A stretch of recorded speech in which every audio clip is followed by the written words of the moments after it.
How could somebody spend $7,000 on groceries? Then you watch the video.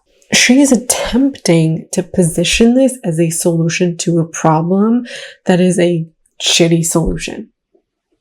I'm sorry. And we're just going to like take a random toothbrush from a random pile in a random place and then put that in your purse uncovered and then put it in your mouth? Again, this is something I didn't think I would have to say. You do not need to restock your closet. Those words should never be applied to a closet. My dude, this is exactly how overconsumption is normalized and how we become desensitized. Hey y'all, welcome in or welcome back to the channel. Today we have part three to the TikTok restock series. This has been one of my favorite series to film. So we're back with a part 3 today. If you would like to see more, you want to see a part 4, leave a purple heart. Just like last time, leave a purple heart. If you are new to this series, I have 2 other videos which will be linked and you can go ahead and watch them. The first video is where you can hear all of my thoughts on restock videos as a concept. And then I reacted to a few in there. And then the previous video number 2 was a video that was just a reaction.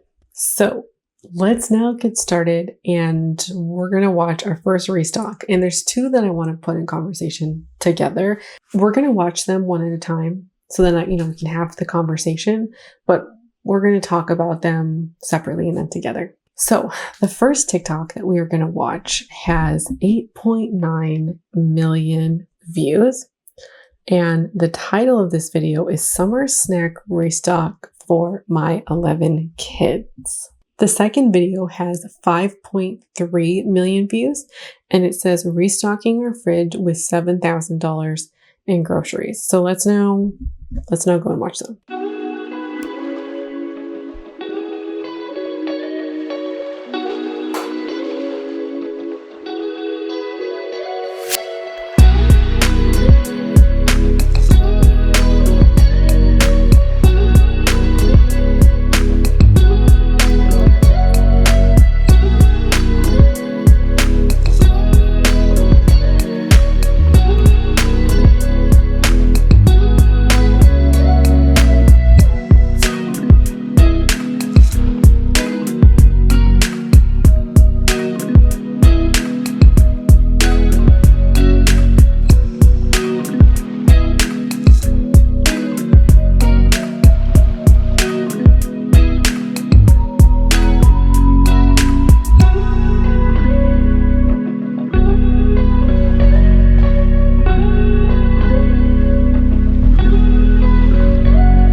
With $7,000 worth of groceries.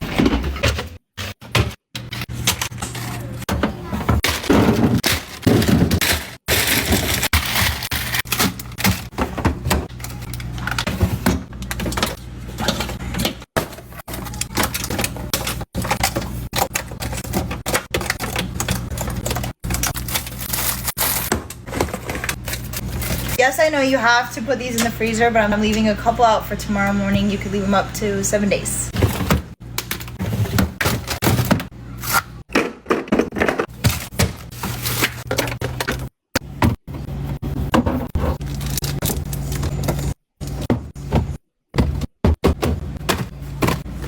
We're just gonna sneak a few of these different colors in right here. That's it with the fridge. Let's fill the freezer.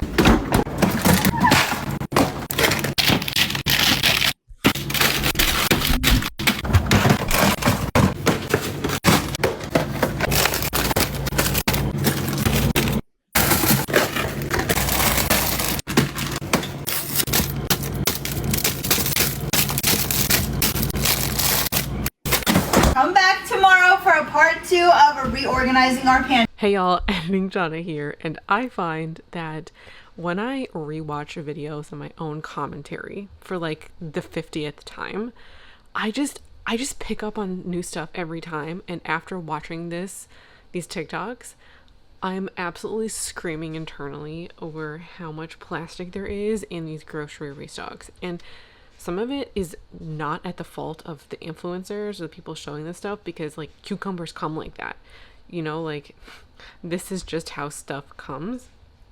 But also there's so much buying of like individually pre-portioned food. Maybe that's like a whole other video in itself, but there's just so much plastic in having stuff just like single wrapped, single use, like for fridges and freezers and stuff like that. I can't, oh my God, I can't unsee it. I can't. It's wild. Okay, back to the video. One of the reasons why I wanted to put these two videos in conversation, we're going to start with the similarity actually, and then we're going to go to some differences, back to some similarities, is that I think both of these channels, both of these creators are using similar styles of hooks or features to get people to click their content. They have both filled their frames with just tons of stuff. Like the one we just watched, the last one, the $7,000 in groceries. Just look at the sheer quantity of stuff in the frame. You have that entire, like, I think those are Funko Pops in the background. Shelves and shelves of Funko Pops. Then we have like all the stuff on the fridge, the toys above the fridge and the pantry. And then we have all of this food. I think it's on the floor in front of the fridge. It is just filled. Then to the previous one, when we look at the frame as well, it's not entirely the same, but like the screenshot for it is a lot. But then when you look at, like, once you actually click into the video, it's just like food everywhere. Like, it's so much stuff. Yeah, we don't see a lot of the background accoutrements here as we did in the previous video, but there is still that like filling the frame with such a sheer quantity of stuff that I think it has a similar effect of sucking people in. And we'll focus on the 11 kids pantry restock first. In my previous video, I called a pantry a de facto convenience store, or maybe just a convenience store, which I didn't realize how controversial that was to say, regardless of whether you want to call that pantry a convenience store or this pantry a convenience store. I feel very similarly about both pantries. And we will get to the elements of 11 kids in a little bit. But what I want to say first is that this is a restock video. And what I think is interesting about this is you get to see what she views a restocked pantry to look like, what an ideal version of her pantry looks like, what setting her pantry to rightness looks like. This is what an ideal pantry looks like to this family, and they're putting it online. It's a snack restock. When you see the close-up of all of her shelves, it is like majority snacks and drinks and not stuff to make meals out of, which is not what she's saying that she's doing.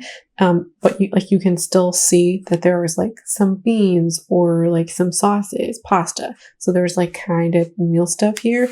I don't know this family intimately to say like, oh yes, this is their one and only pantry, or this is like where their backstock lives. I don't know if they have more food somewhere, but this is like 99% snacks. Like it's, okay, not 99, but this is majority snacks. This is so much, so many snacks. And a certain element of this is that she has 11 kids. So we have five shelf units for all of her snacks. And it's not even all of her snacks, because we see later on that she keeps snacks and waters and stuff in different places that we can't see. But in terms of snacks, we have 5 large shelves. And you might think that this TikTok is not maybe representative of restock TikTok, or this is a bit of a special case because she has 11 kids and that's not normal. That is true. And I think out of all of the TikToks, this one might be the least replicable. However, I don't think that is a reason to dismiss this TikTok. I think that people are watching this perhaps out of all of the TikToks. Like there's more rubbernecking going on here than usual because of the unique situation.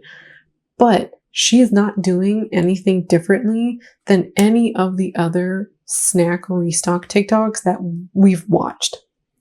She is still restocking her snacks. She's filling her pantry to a place of rightness, restoring the order, if you will. It's just on a grander scale, which might actually keep you on restock TikTok, because this is so satisfying because of the scale. You want to keep watching this video or others.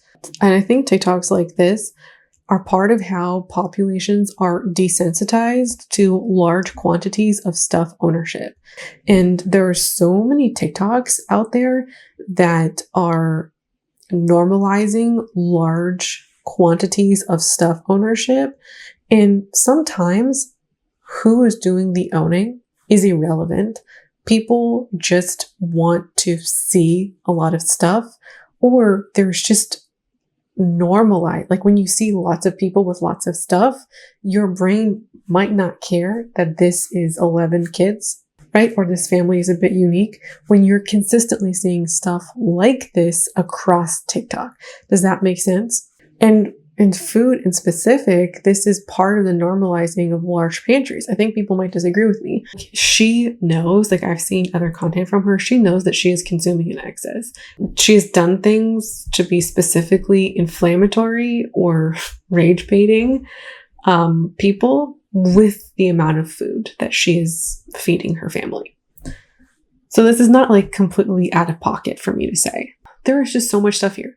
I was just counting her Gatorades, and in one of the frames, there were 9 cases of Gatorades with 24 Gatorades in each one. So approximately in a 24 pack of Gatorade, her family could have 2 each.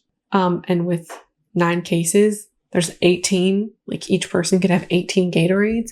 Like there's just a lot. Like I don't really feel like anybody needs 9 packs of Gatorade. There is wealth displayed here, regardless of how many kids she has. Being able to fill up your pantry to the brim, to be able to have literally thousands of dollars worth of stuff in your pantry is a display of wealth. And I think that being able to feed such a large family is an even bigger feat of wealth than it is to feed like a small family of, let's say, maybe 2 kids. And one thing I want to highlight over this series is the different ways that displays of wealth can look. Because in this context, we're not having a display of wealth in terms of, let's say, like expensive appliances or large freezers, which we've seen in the past, or like expensive looking kitchens. We have wealth displayed here in terms of the quantity of stuff ownership and owning thousands of dollars worth of stuff. And there's a lot of ways that we can be influenced by wealth and influenced by consumer culture, even within the same niche of TikTok. And to speak of the wealth of being able to afford a family like this, I did some calculations on their grocery budget by watching just a couple of their TikToks, and they spend on average something like $1,500 a week on groceries. That's $6,000 a month or $72,000 a year. And that's like almost somebody's salary, $72,000. And they're able to do this with 2 wage earners. And do not let the fact that this is a special case family deter you from the fact that this video does influence people to shop like this and to fill their pantries in this way. Because as I mentioned, they're doing the exact same thing that other restockers are doing. It's just on a larger context. And I guess this is a good segue to the $7,000 fridge video. Part of why I want to put this into context is to show you what this family, how much they spend in a week. This family of 4 is trying to say that they're spending $7,000 on this grocery haul when a family of 11 doesn't even spend that much in a week, even in a month. I think that this video is trying to rage bait people or like waste bait people into clicking on their video. How could somebody spend $7,000 on groceries? Then you watch the video. They don't spend $7,000 on groceries, and there are elements of inconsistency to point that out. First of all, in the haul that they did shopping for this video, they said $10,000, which is like, is it 7 or is it 10? Like you would use the same number. I don't know why I would use different numbers. They also say stay tuned for part 2. They don't have a part 2. They have a grocery haul where they show you everything that they buy and it aligns up with everything that they put in their fridge. I don't think there ever would be a part 2 if all of their stuff that they bought aligns with everything that you've seen. And the stuff that they bought isn't anywhere near $7,000. People in the comments are speculating it's somewhere between like $900 and $1,200. This video is attempting to capitalize, in my opinion, off of fridge restock TikTok, and we also know this, or I can speculate about this, because of the hashtags that they use. They're attempting to reach this audience alongside their 5 million subscribers or viewers. This video doesn't really have any of the hallmarks of a restock fridge video. There is no tapping, there is no containers, there is no like there's just a lot of like dumping stuff into the fridge, aggressive throwing at things in the fridge. I think it's attempting to get onto that side of TikTok and then piss them off. So one of the reasons why I wanted to show this second video is to help contextualize a bit of the first, but also to talk about rage baiting in like with food communities and also on restock TikTok. That can sometimes just be the point of the video. And there is lots of overconsumption being displayed visually that we can see. And, you know, part of why we're talking about it, but also as just like a moment to speak on rage bait. Now we're going to move away from the food restock to talk about a purse station restock. So let's watch that now.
That's the video.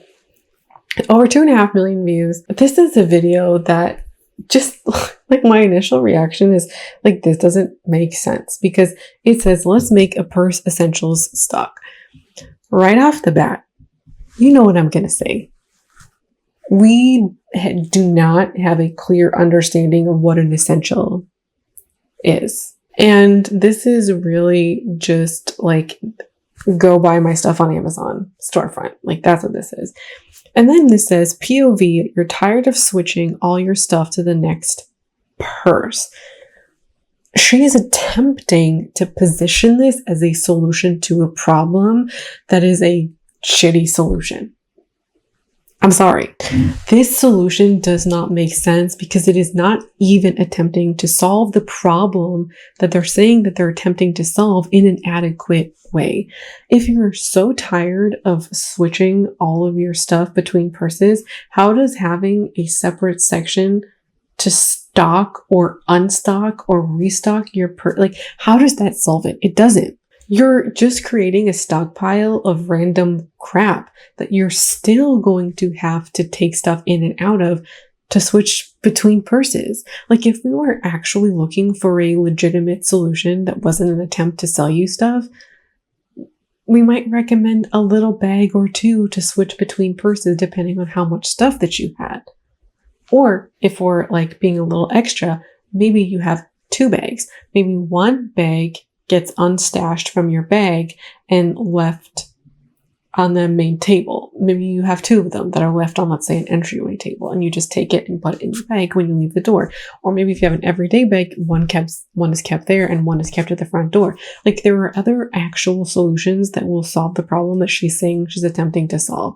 What is happening here is her giving you an Amazon Essentials stockpile, so you will think that this is cute, I don't know, helpful, useful, and then you go buy her random crap on Amazon.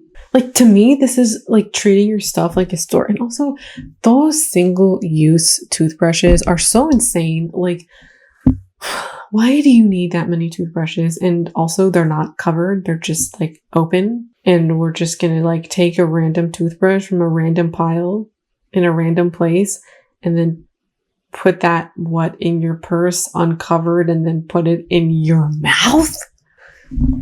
Girl, there is so, like, she's treating herself like a store and advocating that you treat yourself like a store, and so much single-use crap. Single-use makeup wipes irk me. I do want to know, because maybe this is just like my own personal life experience butting in. When was the last time you used makeup wipes on your face? Please weigh in the comments, because I haven't used one in a good 7 years, maybe 8 years. So much of this is just random single-use crap that overcomplicates things and is like you're buying things in larger quantities because they're single-use. Like, you don't need 20 single-use sunscreen packets. Just bring a sunscreen with you.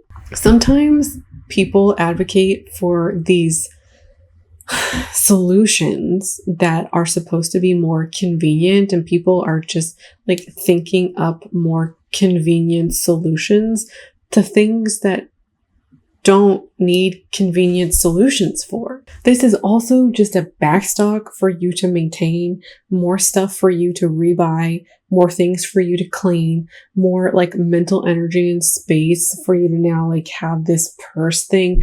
Like, this is not the solution that she is claiming it to be. You don't need a backstock of 25 toothbrushes or like multiple hairbrushes, 5 perfumes for your purse. Like, this is not backstock that you need.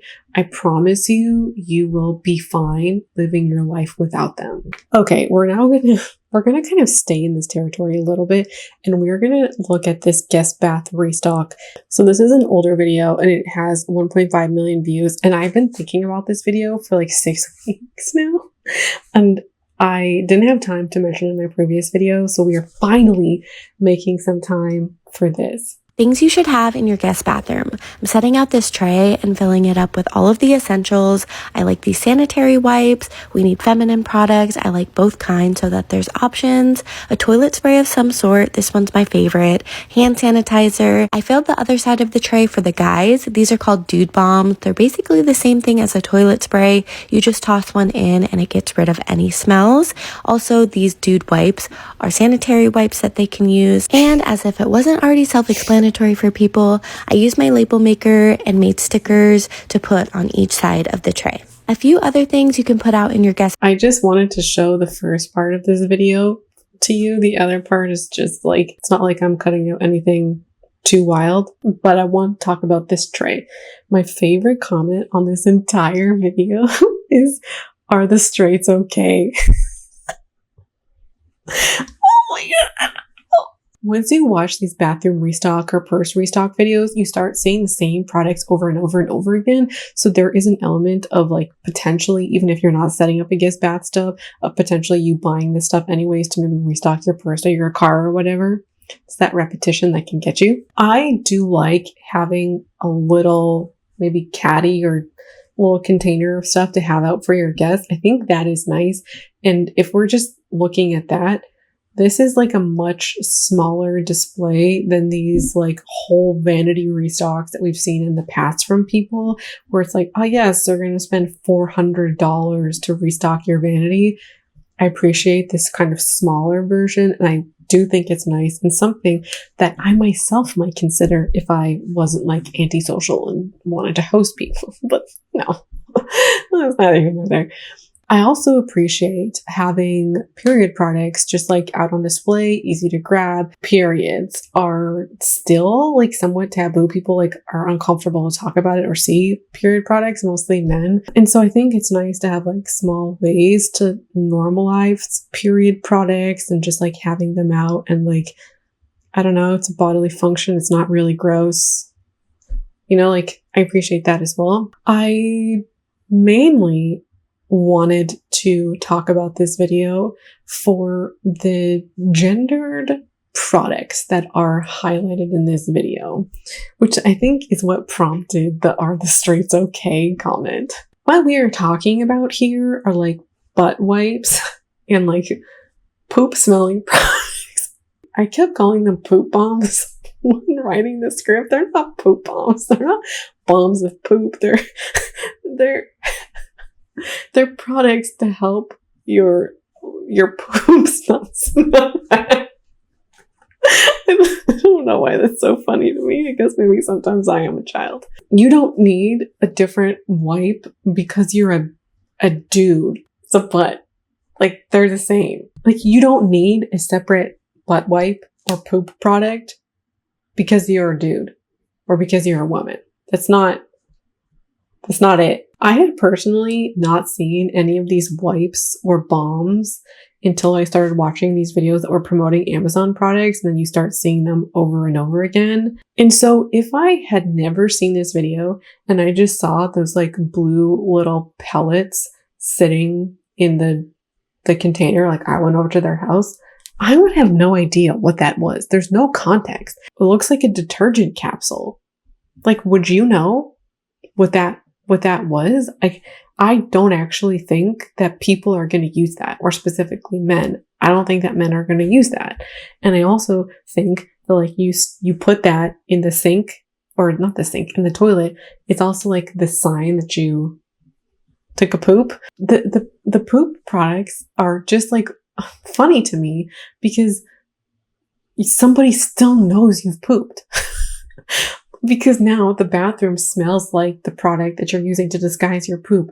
They still know. They still know. These gendered products are creating gender divisions that don't exist and are like attempting to create differences or divisions, or say like, you need to smell this way because of your gender, like in order to sell you more products. Consumerism or consumer culture creates distinctions in marketplaces that don't actually exist. And they're creating needs or differences for products because it makes them more money, not because there's actually some kind of biological need or even really a social one. And then you start creating, like, if you just offered one wipe, I think there's like some wipes from like toilet paper companies where it's just, I think there's like Cottonelle wipes that's just like the wipe, where you offer one thing, if we're going to offer anything, and it's like, all right, it's the one thing. Then we start gendering products, and now we're getting people to buy two things and spending more money. And then now we're like having conversations about gender. We're like looking for gender affirmation in ways that like we like are unnecessary. There's also people in the comments who are trans people or people who are trans allies talking about the use of the term feminine hygiene product, as well as the gals and gents, whatever the girls and guys label, whatever, for these products. And I agree with them. And I would say that it reinforces biological essentialism, that like your gender comes from a place of biology opposed to social construct, because we're talking about like we are associating femaleness with period products, which is a period is a biological process. Like that's where I'm getting biological essentialism from.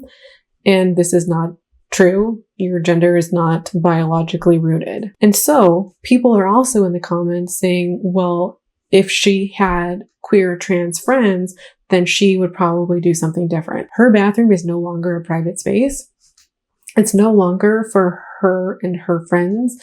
It is now a public space of consumption. And who she has over is not really relevant all that much anymore when we're putting this stuff for public consumption. And I think it's worth noting. And I think that like, if you have trans folks who are saying like, let's take out these micro forms of gender essentialism in our lives and like maybe not promote that on your YouTube channel or your TikTok channel where you have like 1.5 million people consuming your content and like promoting these ideals, maybe we should listen to them. There are so many ways in which there are manufactured needs based on gender or like social constructions of gender in products that happen all of the time that encourage us to buy multiple stuff that like ultimately is irrelevant.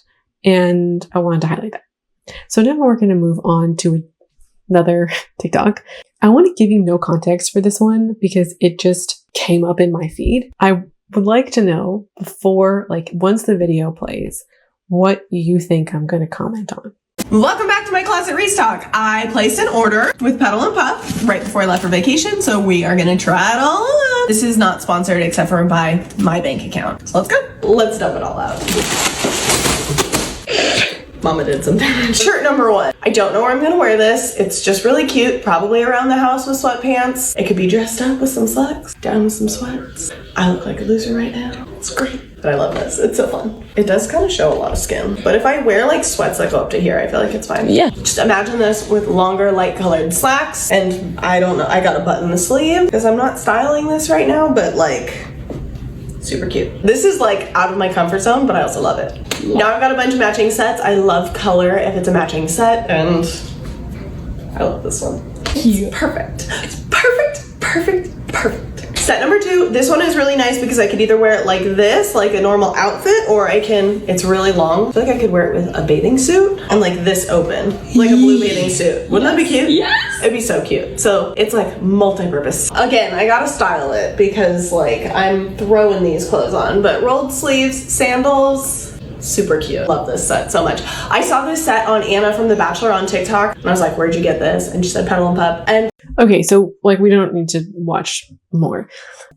So this creator decluttered her closet and then created an entire series called Closet Restock. Again, this is something I didn't think I would have to say. You do not need to restock your closet. Those words should never be applied to a closet, my dude. So I personally think that she went into that closet declutter with the intention of the restock because that was the entire purpose of the restock, to restock her closet with all the stuff that is now missing because of her declutter. And this is such a problem in so many ways. Number 1, it is the buy and declutter cycle in action. And she's also found a way to legitimize buying after a declutter with the term of restock. People use the term restock to restock things that they deem a necessity. As we've seen in this series, it is being applied to a lot, but it has a connotation of necessity associated with it. So I think what's happening is a justification. All of this stuff is good purchases, well-intentioned purchases because she's restocking where she is lacking, which is not the case. I bet you she goes into her closet before this. She has many beautiful things that she can wear, many cute outfits she could make. And if there were gaps, like this, like white and blue set is not a gap. It's not a restock of anything. It's her buying cute clothes. And this is part 5. This is her 5th video in this restock series. She's milked this entire series as long as possible to get all the views. This is somebody who's encouraging this mentality and promoting it to all of her subscribers or viewers, and she has like 500,000. Your closet is not inherently lacking or deficient because you've decluttered from it. And if it were, this is not the way to go about it. I can also say she's in a buy and declutter cycle because she did another declutter in January. Guess what she decluttered? Many of the sets and items she featured in this exact video. We can see, like, we've heard her talk about these sets. There is little critical thinking being displayed to us, even if it happened, because she is deciding to keep this stuff simply because it's cute. When you keep stuff simply because it's cute, that's not a reason. And so when you don't have a reason to keep something, a need as an example, doesn't always have to be a need, but if you don't have a concrete reason for you to keep something, guess what happens to it? It gets decluttered. That's why she decluttered so much of this stuff, because it's cute. No, when we buy stuff because it's cute, it's not a reason. It's not a reason. And so using this term restock is a way to feel good about your overconsumption of stuff that you're not even restocking. Let's move on. Let's now talk about somebody who is also wildly misusing the term restock. In these videos, I keep thinking I never thought I would have to say you don't need a self-care closet, and that's not restocking. But you also don't need a self-care closet. It also doesn't need to be restocked. Let's watch. Sent me their whole new collection. I think they dupe Sol de Janeiro, guys. But the real question is, where are we gonna put all this? Like, I already have too much. We're gonna have to clear out this random corner. But yeah, I blame Bath and Body Works. No, but for real, thank you so much for sending me all this. No, I don't want to get sued, but let me tell you guys, these smell very similar. Very freaking similar to Sol de Janeiro scent. So the Pink Paradise, I think, smells like 68. Let me see if I can put... Frick. I'm just a teenage dirtbag, baby. Listen to why I'm baby. I'm just a what the? I don't even know, girl. Putting all my body butters in this corner so I can stack them up high. Period. Guess I could put my shimmer mist up here. The scrubs here. Ow! It stabbed me. Why is she wet? Shoot, might as well put these body oils up here as well with her sisters. And put all the body sprays that don't fit up there in this corner again, I guess. Okay, like, we get the picture.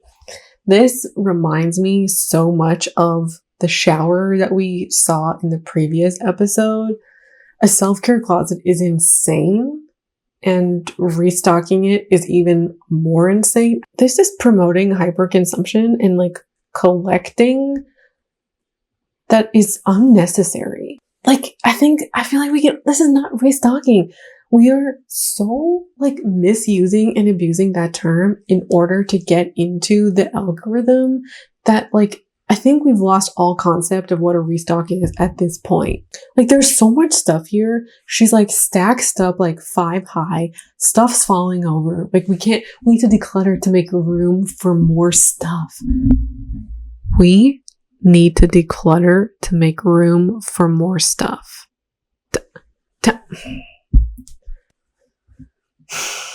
Like, when you think about this kind of video, right? And you're on, I don't know, shower talk. What is this kind of talk? I mean, she has hashtag restock. What are you out of? Okay, shower talk, bath talk, whatever kind of talk this is. I feel like she belongs on the same TikTok as self-care beauty. This is exactly how overconsumption is normalized and how we become desensitized.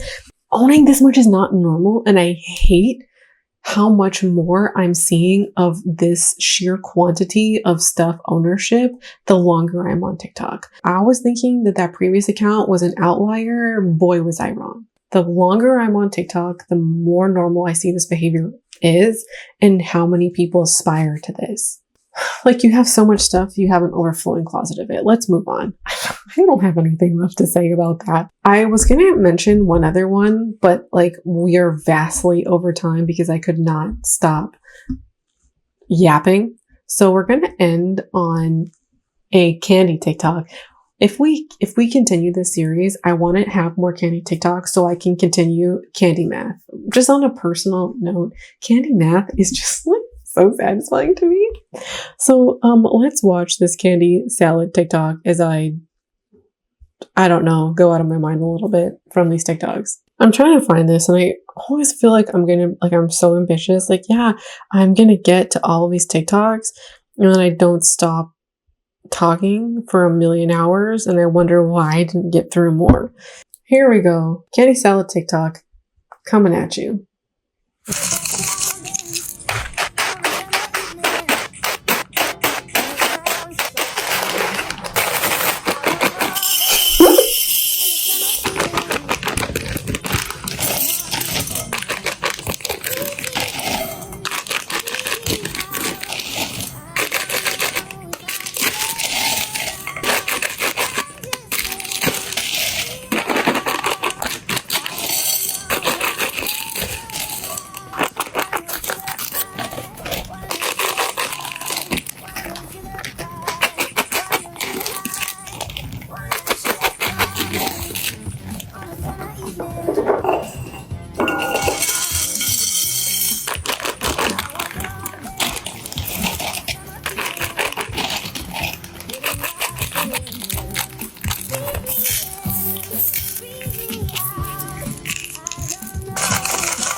Okay, that's the TikTok.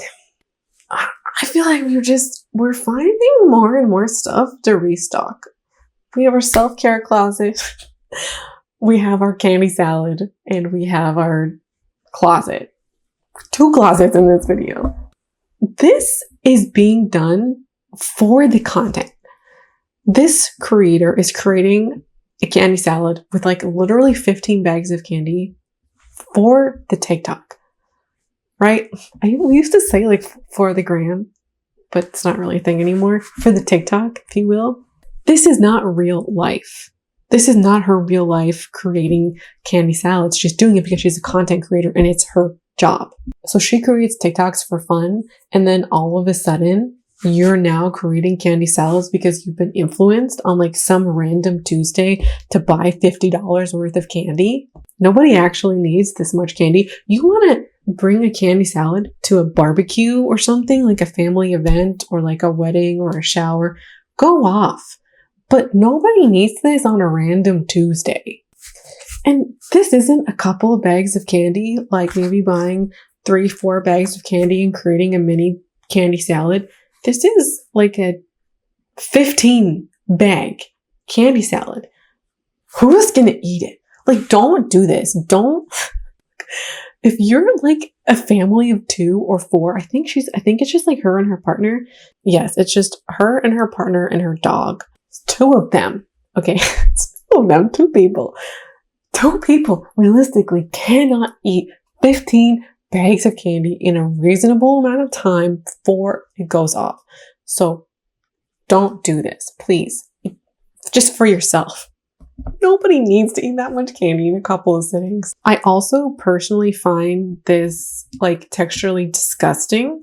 That's just me. It's a personal opinion. I was at my partner's parents' house recently and they bought like a couple of different like small containers of candy and they wanted me to take some home. So I like put them in a Ziploc bag and I was very much like, because I can't handle the like gritty sour candies and all of that little sour dust, sugar, touching the other candies. It's so gross to me.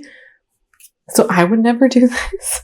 I would never, and I love candy. So now let's do our candy math as to see how much we spent on a casual Tuesday evening making a candy salad for TikTok. All right, you ready? And I did this in my local currency because I'm like, all right, if I'm influenced to create a 15 bag candy salad, how much am I going to pay? The Trolley Sour Bright Crawlers, $3.48. The Nerd Gummy Clusters, $2.98 times 2. Starburst Minis, $3.28. Haribo Gummies, $3.78. Sour Watermelon, $2.78. Sour Peach, $2.78. Berry Skittle Gummies, or just the Skittle Gummies, $3.28 times 2. Swedish Fish, $2.78. Sour Punch Bites, $4.98. Berry Skittles Big Bag, $4.98. The other gummy bears, $5.99. Sour Patch Kids Minis, $3.28. Skittles, $1.48 times 3. $47.37 is your grand total for what? $48 worth of candy for what? Like, tell me. I'm listening. There's no reason for this. Here's the thing, like you might say, it's not a big deal. It's just a candy salad. But there are so many ways we can be influenced by restock culture online. This is just one of them. And to just randomly throw out $48 simply because like you saw it online, it's the cumulative effects of this. You go and you buy your Bath and Body Works products because you watched the restock TikTok and like you got to have them all. Then you go make your candy salad. Then you go buy your $30 ice. Sorry, what is that? The ice spinner that makes your drink cold in 90 seconds because you watched the Amazon video. Then you go buy your bog bag for $130. It's just so wild how much we can be influenced online, all the little and small ways. And maybe like she's not selling you her Amazon storefront stuff with this, doesn't matter. You can still be influenced. And we're going to be drawn to different stuff. You know, maybe as part of your kitchen restock or your pantry restock, you go buy $50 worth of candy. So much of this stuff is just like we have no budget in mind. We're not having any cares for the world because we're so wealthy and can afford whatever we want. That's not your reality. And even if you were wealthy, do you want that to be your reality where you're spending all of your money buying shit and not thinking about what you're buying? So that's it for me today. Thanks so much for watching and being here today. If you want to see part 4, leave that purple heart. Love it if you would subscribe to catch more restock content, more conscious consumption content. I would love to have you here. Bye.